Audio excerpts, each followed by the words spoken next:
Hello everyone, welcome to my channel Shilpa's daily life. আমার এই নতুন ব্লগে তোমাদেরকে জানাই অনেক অনেক ওয়েলকাম আর অনেক অনেক ভালোবাসা। তো এটা হচ্ছে আমার নবমীর দিন সকালের করা ভিডিও, আর এই ভিডিওটা আমার নবমী আর দশমী মিলিয়ে খুবই ছোট্ট একটা ভিডিও তোমাদের সাথে শেয়ার করছি।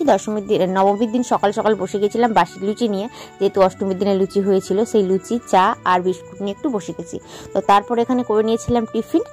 তো এই যে চাট করে মুড়ি খেয়ে নিচ্ছি। তো তারপরে একটা খারাপ খবর আছে, বাট তারপরে মনটা খারাপ হয়ে যায়, নবমীর দিনে আর কোনো রকম ভিডিও করা হয়নি। তারপর দশমীতে চলে এসেছিলাম শ্বশুর বাড়িতে, বর গিয়েছিল নবমীতে বাবার বাড়িতে। তো সেখান থেকে দশমীর দিন সকালবেলা বাবার বাড়িতে শ্বশুর বাড়িতে চলে এসেছি। ফিরে এসে এখন রাত্রিবেলা বেরিয়েছি ঠাকুর দেখতে। সন্ধ্যে দিক করে আমি আর বর দুজনে যাব দশমীর দিনে ঠাকুর দেখতে। তো এই বছর একদিনই বরের সাথে বেরোনো হলো, ভেবেছিলাম নবমী দশমী দুদিন বেরোবো, বাট মনটা খারাপ ছিল বলে আর নবমীর দিনে বেরোনো হয়নি।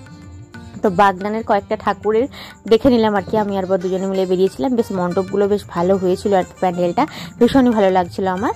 আর এই যে দেখো আমি দাঁড়িয়ে আছি আর ও গেছে একটু কোল্ড ড্রিঙ্কস কিনতে। তো এই হচ্ছে ব্যাপার, সেই কারণে আমি কিছুক্ষণ দাঁড়িয়েছিলাম, ভাবলাম একটু ভিডিও করে নিই, সেই কারণে আর কি। আর সেরকম কোনো ভিড় ছিল না আর কি। তো তারপরে চলে আসলাম আমাদের নাউলের বাজারে ঠাকুরটা দেখতে। তো বেশ মণ্ডপটা এবারে ভালো করেছে। তো বর তো দেখেনি, ভাবলাম চলো গিয়ে দেখে আসি। তো দেখে আসলাম আর একটু ফুচকা খেলাম, এই হচ্ছে ব্যাপার।